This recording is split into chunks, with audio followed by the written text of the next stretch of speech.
Hi, everybody, and welcome back to the Aircraft Restoration Hangar and Aircraft Restoration Live with the Intrepid team.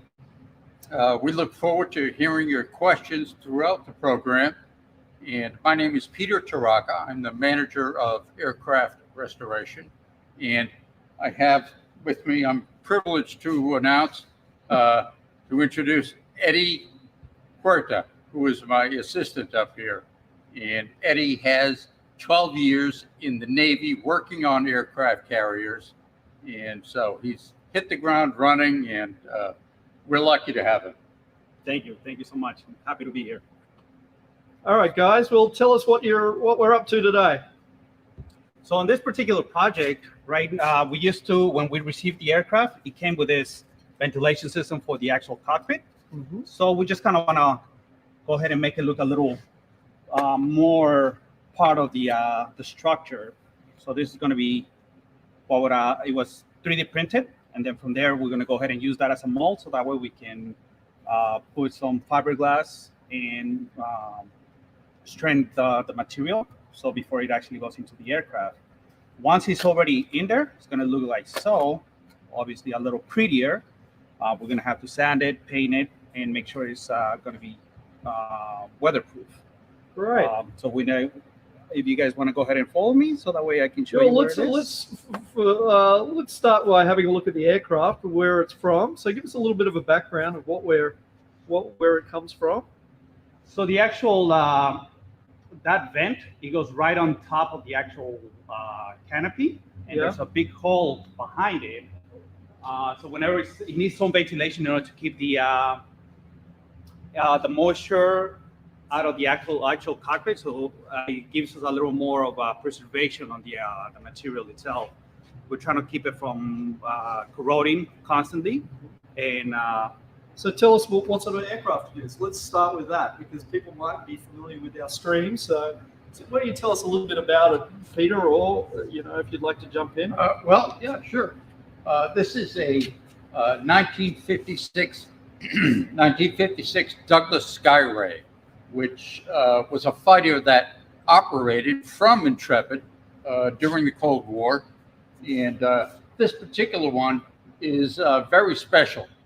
And I'll tell you why in a second, but first let me tell you a little more about the Skyray. The Skyray, its primary role as a defensive weapon was interceptor, not fighter.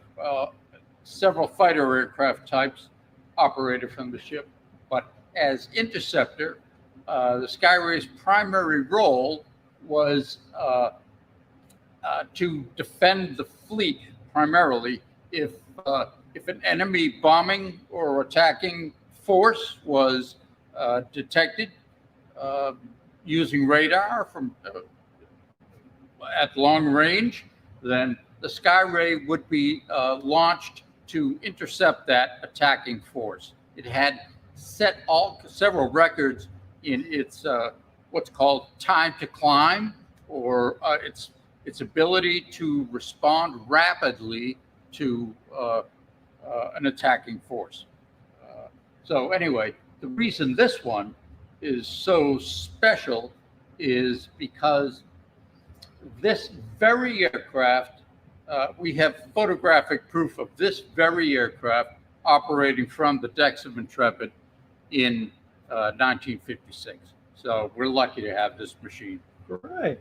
All right. Well, let's hand it back off to Eddie, and let's get down to some of the work that he's doing on this particular air vent. So Eddie, I am going to be in on you. Absolutely.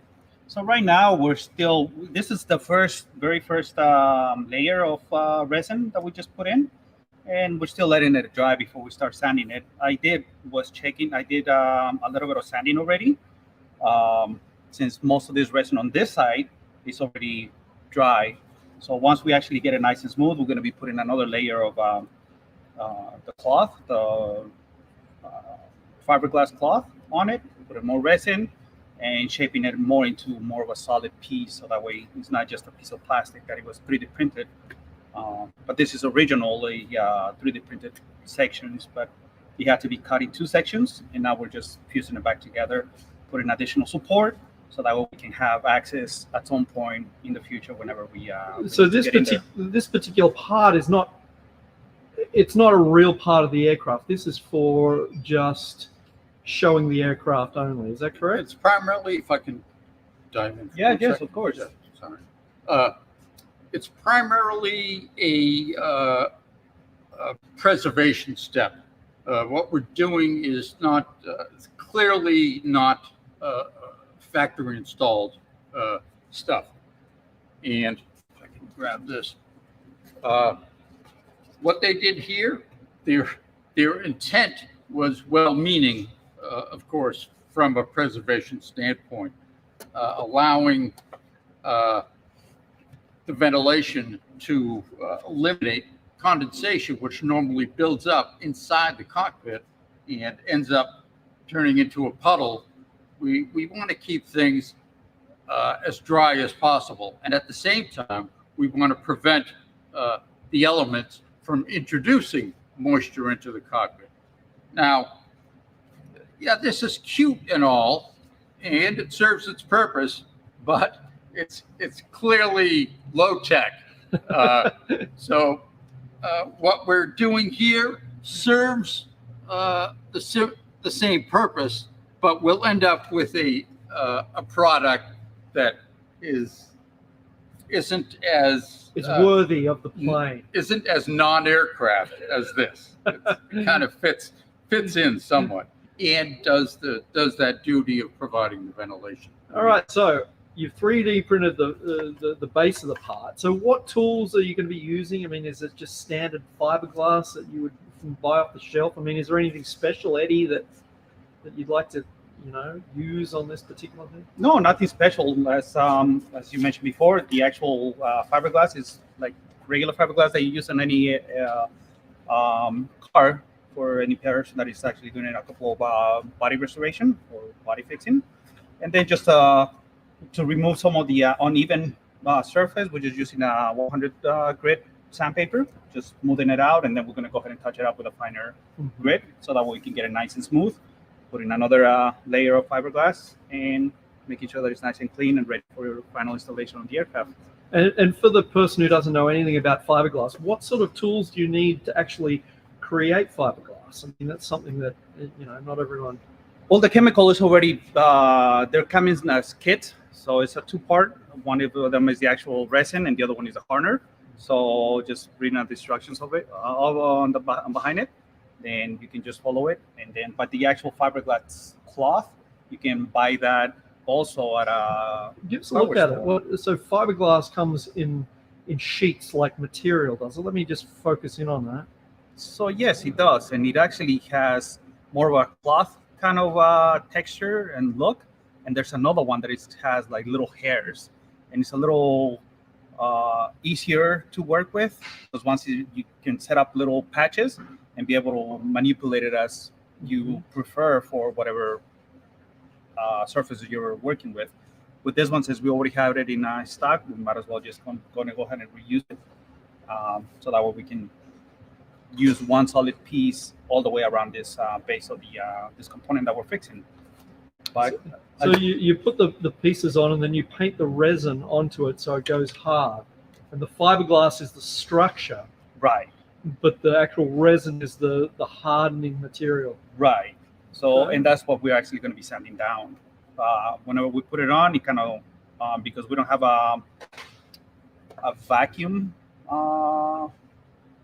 bag that can keep everything together, we're constantly, there's going to be bubbles, air bubbles that are going to be created. Okay. Whenever the chemical starts hardening. So those ones are going to be removed, sanded down. So sanding is kind of easy on fiberglass, so you can cut it. It's not a... Oh, okay, there you go. So that's a scrap of fiberglass cloth, just like any other fabric, and it's very formable. And once the resin hardens completely, it just becomes a rock solid sandable surface. You could sand and drill, and it's It's hard. It's just like wood or metal. Well, I shouldn't say as firm as metal, because to some extent, this is sort of an experimental thing we're trying. Uh, we're not really, neither of us are really sure, once this gets out on the flight deck and goes through the temperature changes of winter and the somewhat intense heat of the peak of summer out here, we're curious to see how much deformation is going to happen using these materials. We're doing our best to make it as stiff as possible, but time will tell. Yeah, Absolutely. Fiberglass is kind of not a used material for working aircraft. Like you wouldn't. it is, but to a much, the materials used are elevated to a much higher standard. Okay. All righty. So I'll let you do a little bit of work, Eddie. Keep going, and Yeah, of course. I'll think of some questions, or we'll let you do some stuff. And, All right. So as you guys can see here, it definitely helps having a higher grid. It removes more material a lot faster than the actual finer grid sandpaper. And once we do remove the high spots, it gets a lot smoother for sure. And that's what we're going to be doing for a couple of layers, so that way we get it to wherever we want it. who Test it out. 3D printed this? I did. Oh, you did? Yeah. Okay. So I was able to actually get some measurements. I went home and started getting the simulation, and was able to come up with Nice. this. So Very I nice. made it so that way we can actually have standoffs in there Okay. for bolts or screws that we can always put on. So, and this piece of aluminum is actually going to keep it from deforming. Okay. And In the once heat it of goes, summer, or snow, or whatever it is. right, Okay. yeah, definitely. So once it's actually in there, we're going to be creating a couple of holes, small little holes, so that way there's minimum amount of moisture going in, or water from the rain, I guess. Mhm. So that's definitely going to help out more.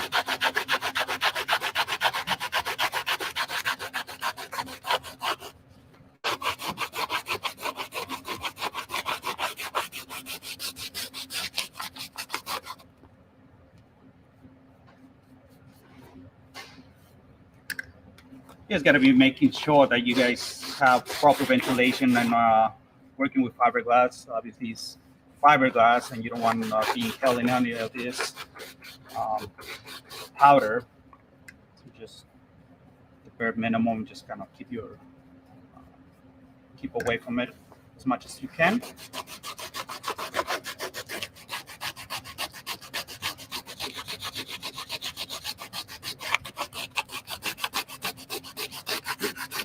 Are you going to be doing this kind of process to other parts on the aircraft?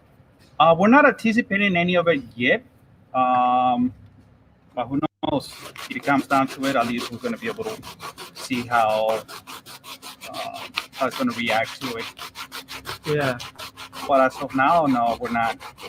Everything else is just going to be corrosion prevention, just metal patching and painting, just preserving the aircraft as much as possible. And obviously, whatever kind of sanding that we need to do for corrosion, we're definitely going to go ahead and address those areas. But this area is untouched and it's still a little tacky. And then you guys can definitely see the difference on how it actually is looking and shaping up to be. Yeah.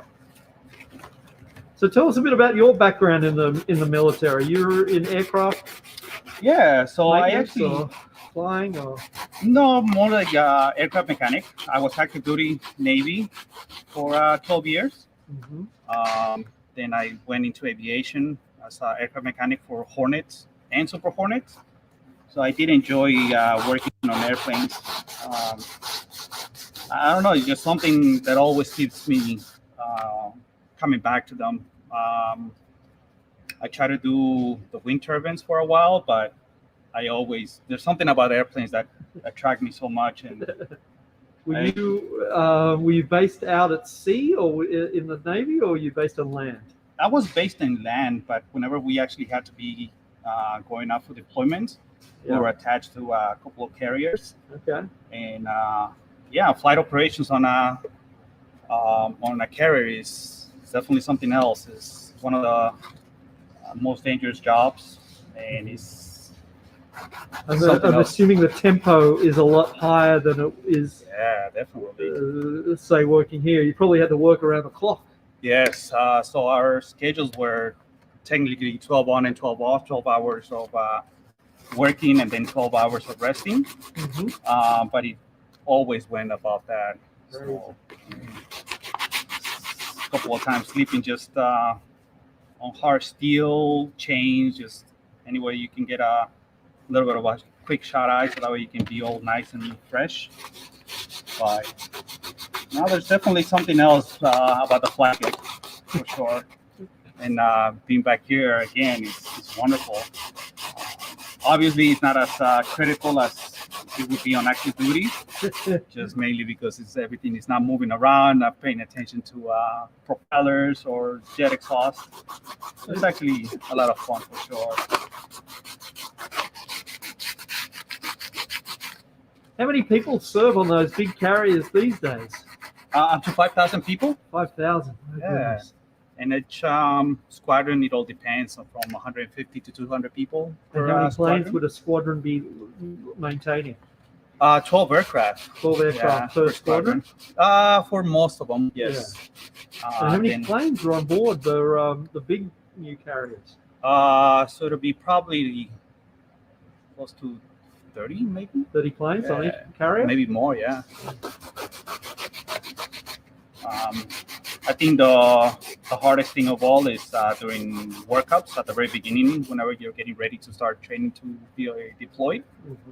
You got to do LCLPs, flight landing carrier practice. Yep.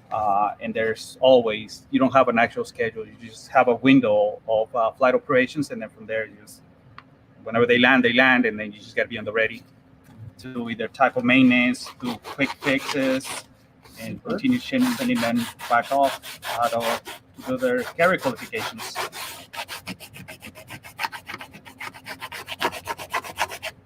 How about we change location? We go to where let's go to the cockpit and see where this part is that you'll be fixing. Absolutely. So, you go up there and I'll follow you up. Okay.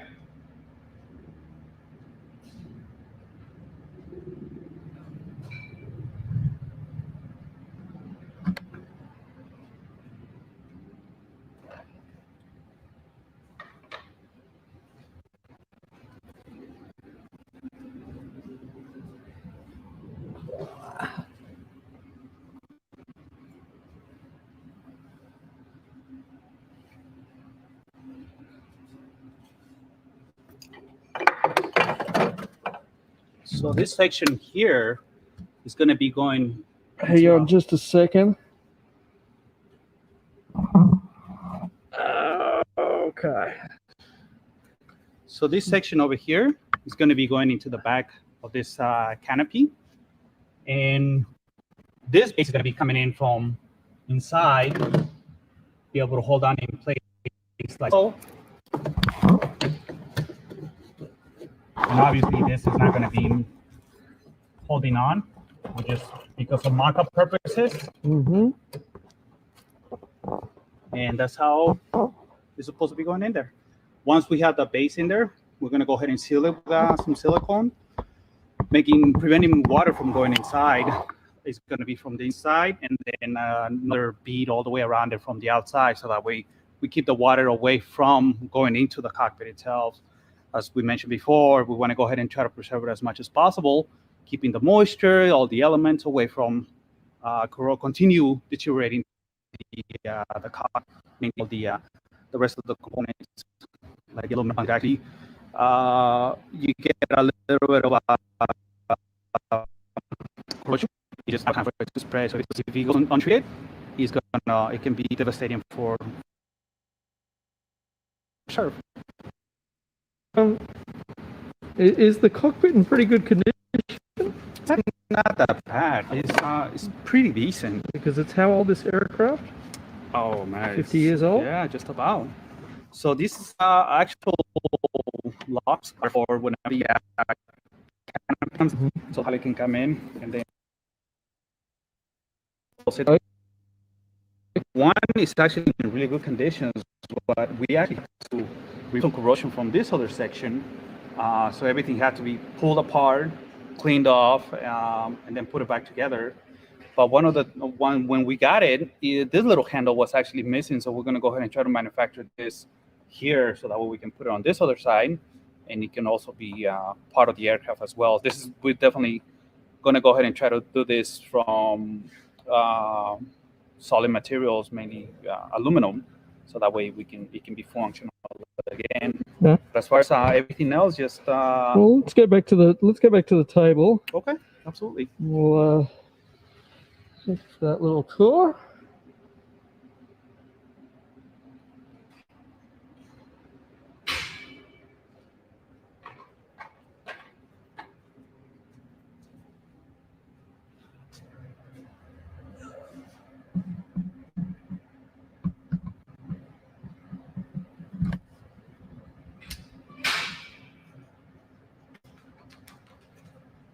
You guys can definitely notice that the difference is going to be with this this new part that we're making from the original one. Yeah, it looks a lot more elegant. Well, thank you. We're trying to do our best. But actually, this one was an actual part that came with the aircraft. Just outside, actually, it's a cover for, I believe, it's a UHF antenna. Oh, okay. So we just kind of remove the paint, kind of clean it up, patch a couple little holes that were there. Mm-hmm. Again, using fiberglass, sand it off, and then we're trying to make it look as slick as possible, and can actually blend with the structure of the aircraft itself. So yeah, it's a little bit of a work in progress. With dealing with some fiberglass, it can definitely be a little bit of time consuming, but the end result is definitely going to be a lot better. Hopefully we don't have to redo this again. I'm trying to prevent us from redoing the work. So I want to make sure that it's fully sturdy and rigid. When I'm throwing at it.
I think having a 3D printer is definitely going to help us out in mocking a couple of parts before actually proceeding into a solid component or sending it out to try to get it from an actual manufacturer. So being able to design, come up with the parts of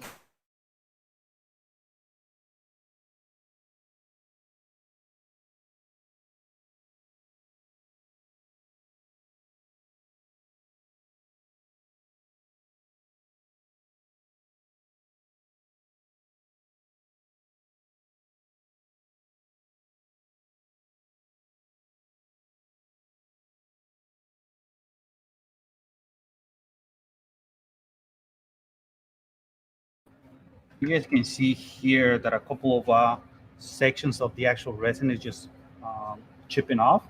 And those are the little repairs that we're going to be doing so that way we can have a smoother surface and rigid as well. Because this type of plastic PLA that is used on 3D printers, it doesn't, depending on how thick the material, it doesn't really, it doesn't do any, there's a lot of warpage happening during temperatures about 75, 80 degrees.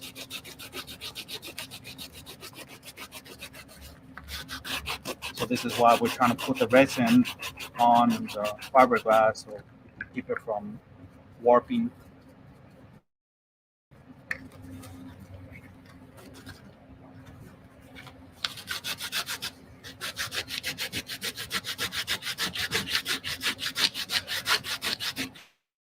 All right, I'm going to wrap it up now. Peter, you want to say a few bits and pieces?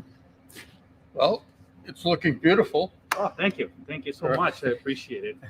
And thank you all. Thank everybody for watching. In order to keep these live, we love doing this. In order to keep these live streams free, we look forward to any donations possible. Check out the link in the description below. Thank you very much for watching today, and we'll be back in 2 weeks, I think, for yet another exciting installment of Aircraft Restoration Live. Thank you. Thank you, guys.